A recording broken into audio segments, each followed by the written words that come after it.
9월 30일 목요일 매일 성경 아침 묵상입니다. 오늘의 본문은 출애굽기 23장 1절에서 19절입니다. 공정한 재판과 절기 준수라는 제목으로 말씀을 묵상하겠습니다. 첫 번째 단락의 제목은 공의와 자비입니다. 이스라엘이 가나안에서 이룰 하나님 나라에서는 공의와 자비의 균형을 이루는 것이 중요합니다. 재판에서는 자비가 아니라 공의가 우선시 되어야 하며 어려움을 당한 이웃에게는 자비가 먼저입니다. 1절과 2절입니다. 너는 거짓된 풍설을 퍼뜨리지 말며 악인과 연합하여 위증하는 증인이 되지 말며 다수를 따라 악을 행하지 말며 송사의 다수를 따라 부당한 증언을 하지 말며. 공의로운 재판을 위해서는 위증을 해서는 안 됩니다. 거짓된 풍설, 즉 근거 없는 말이나 다수의 의견이라고 해서 사실과 다르게 증언하는 것은 모두 공의로운 재판을 해치는 위증입니다.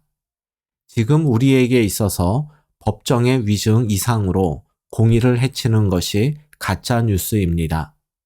가짜 뉴스에 현혹되지 말고 가짜 뉴스를 전달하는 어리석음을 범하지 않도록 조심합시다. 3절과 6절입니다.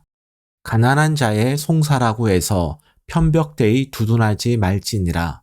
너는 가난한 자의 송사라고 정의를 굽게 하지 말며. 우리는 재판에 불공정을 말할 때 힘 있는 자와 부자들에게 유리하게 판결하는 것만 생각하는데 반대로 가난하다고 해서 편벽되이 두둔해서는 안 됩니다. 다시 말해서 약자라는 이유만으로 그들에게 유리한 판결을 내려서도 안 됩니다.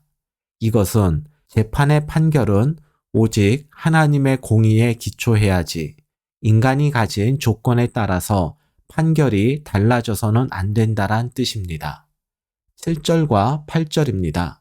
거짓 일을 멀리하며 무죄한 자와 의로운 자를 죽이지 말라. 나는 악인을 의롭다 하지 아니하겠노라. 너는 뇌물을 받지 말라. 뇌물은 밝은 자의 눈을 어둡게 하고 의로운 자의 말을 굽게 하느니라. 거짓 일을 멀리하라는 말씀은 거짓 고발을 물리치란 뜻입니다. 그리고 무죄한 자와 의로운 자를 죽이지 말라는 말씀은 실제로 죽이지 말라는 뜻으로 볼 수도 있지만 죄가 없는 사람을 죄인으로 만들어 사회적으로 매장시키지 말라는 의미로 볼 수도 있습니다. 이와 같은 불공정하고 억울한 판결은 불이한 이익을 얻기 위해 뇌물을 주고받을 때 발생합니다. 그래서 불이한 방법으로 이익을 쫓는다면 아무리 신앙의 연륜이 오래되고 예배를 열심히 드려도 하나님의 공의를 실현할 수 없습니다. 하나님의 공의는 정직한 방법으로 작은 이익에 만족하는 성도들을 통해서 드러날 것입니다. 9절입니다. 너는 이방 나그네를 압제하지 말라. 너희가 애굽 땅에서 나그네 되었었은즉 나그네의 사정을 아느니라. 이방 나그네를 압제하는 것은 정치, 경제적 측면뿐 아니라 사법적 영역도 포함됩니다. 이방인 또는 나그네라는 이유로 그들을 사법적으로 차별하는 것도 하나님의 공의를 해치는 일입니다. 4절과 5절입니다. 내가 만일 내 원수의 길 잃은 소나 나귀를 보거든 반드시 그 사람에게 돌릴지며 내가 만일 너를 미워하는 자의 나귀가 짐을 싣고 엎드러짐을 보거든 그것을 버려두지 말고 그것을 도와 그 짐을 부릴지니라. 재판에 있어서는 공의가 우선되어야 하지만 개인적 관계에서는 자비가 우선되어야 합니다. 원수의 길 잃은 소나 나귀를 보았을 때에는 반드시 그 원수에게 돌려주고 나를 미워하는 사람의 나귀가 짐으로 인해 엎드러졌다면 그 나귀를 도와주어야 합니다. 이것이 하나님 백성이 가져야 할 긍휼한 마음입니다. 두 번째 단락의 제목은 안식년과 안식일입니다. 10절과 11절입니다. 너는 6해 동안은 너의 땅에 파종하고 그 소산을 거두고 7째 해에는 갈지 말고 묵혀두어서 내 백성의 가난한 자들이 먹게 하라. 그 남은 것은 들짐승이 먹으리라. 내 포도원과 감람원도 그리할지니라.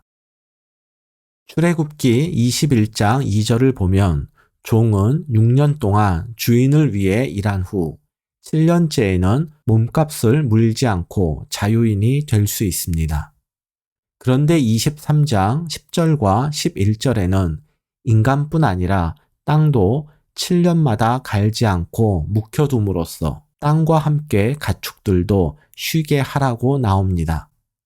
그리고 묵혀둔 땅에서 자연스럽게 얻은 소산은 가난한 자들의 몫으로 돌려야 합니다. 이것은 땅과 가축 그리고 가난한 자들의 안식을 위한 규정이기에 안식년이라 부릅니다. 12절입니다. 너는 6해 동안에 내 일을 하고 7째 날에는 쉬라. 내 소와 나귀가 쉴 것이며 내 여종의 자식과 나그네가 숨을 돌리리라. 7년마다 돌아오는 안식년과 7일마다 돌아오는 안식일의 의미는 동일합니다. 하나님께서는 안식년과 안식일 규례를 통해서 안식의 진정한 의미 두 가지를 말씀하십니다.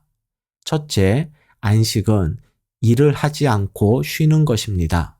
이것은 일하지 않는 그 날을 하나님께서 책임져 주실 것을 믿을 때 가능합니다. 둘째, 성경에서 말씀하는 안식은 사람의 안식뿐 아니라 모든 피조물이 평안과 쉼을 누리는 것을 의미합니다. 약육강식의 논리가 지배하는 세상에서 약자들은 설 곳이 없고 맘모니즘이 사로잡힌 곳에서 땅과 가축은 인간의 욕심을 채우기 위한 수단에 불과합니다. 그러나 하나님께서는 안식년과 안식일 규례를 제정하셔서 땅과 가축도 쉬게 하시고 특히 안식년의 소산을 가난한 자의 몫으로 구분하시어 모든 피조물에게 안식을 허락하셨습니다. 그래서 우리는 안식의 범위와 대상을 나의 안식에서 우리의 안식으로 확장시켜야 합니다. 13절입니다. 내가 네게 이른 모든 일을 삼가 지키고 다른 신들의 이름은 부르지도 말며 내 입에서 들리게도 하지 말지니라. 안식년과 안식일 규례의 결론으로 10계명의 첫 번째 계명이 다시 나옵니다. 이것은 개인의 이익과 안식을 위해서 다른 사람의 안식을 빼앗고 토지와 자연을 이익 추구의 대상으로 여기는 것이 곧 하나님 이외의 다른 신을 섬기는 것이란 의미입니다.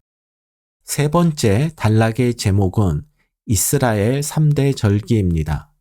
15절부터 17절 말씀을 보겠습니다. 너는 무교병의 절기를 지키라.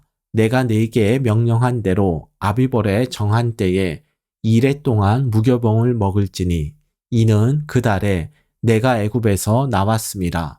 빈손으로 내 앞에 나오지 말지니라. 맥추절을 지키라.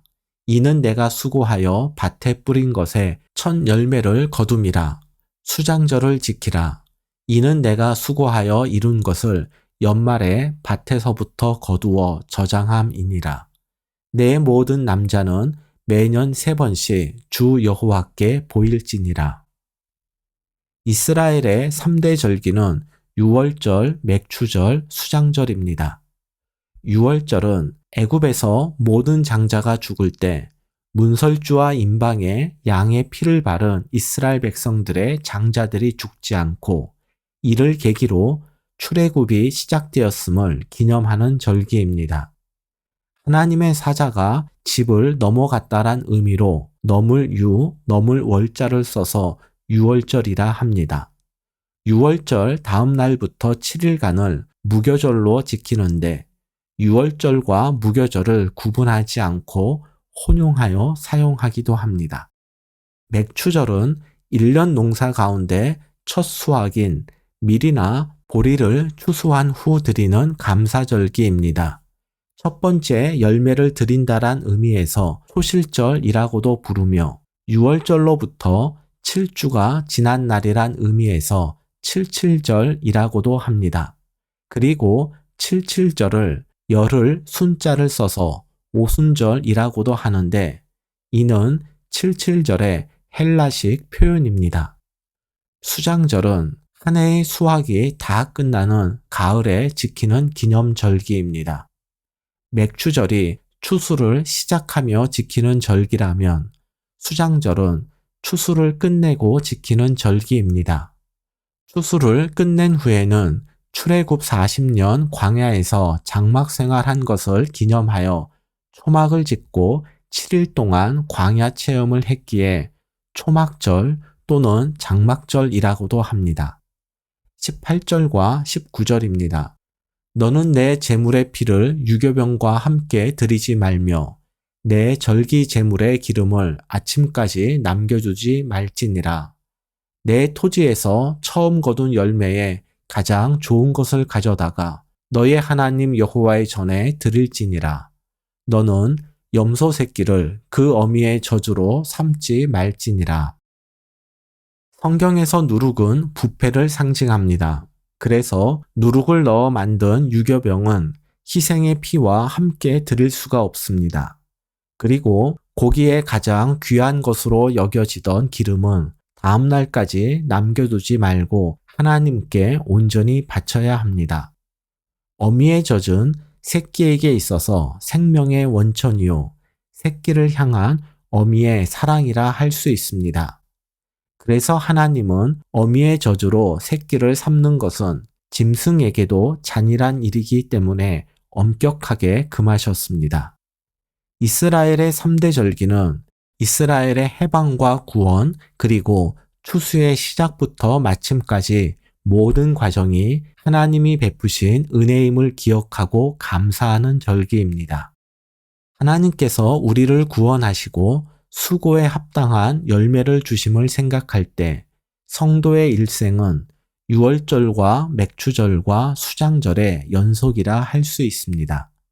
그래서 성도의 삶은 세상의 더러움으로부터 자신을 지켜 깨끗하고 온전한 모습으로 하나님이 기뻐하시는 거룩한 산 제물로 드리는 시간이 되어야 합니다. 오늘의 말씀 요약입니다. 불의한 방법으로 불의한 이익을 쫓는 곳에는 하나님의 공의가 설 자리가 없습니다.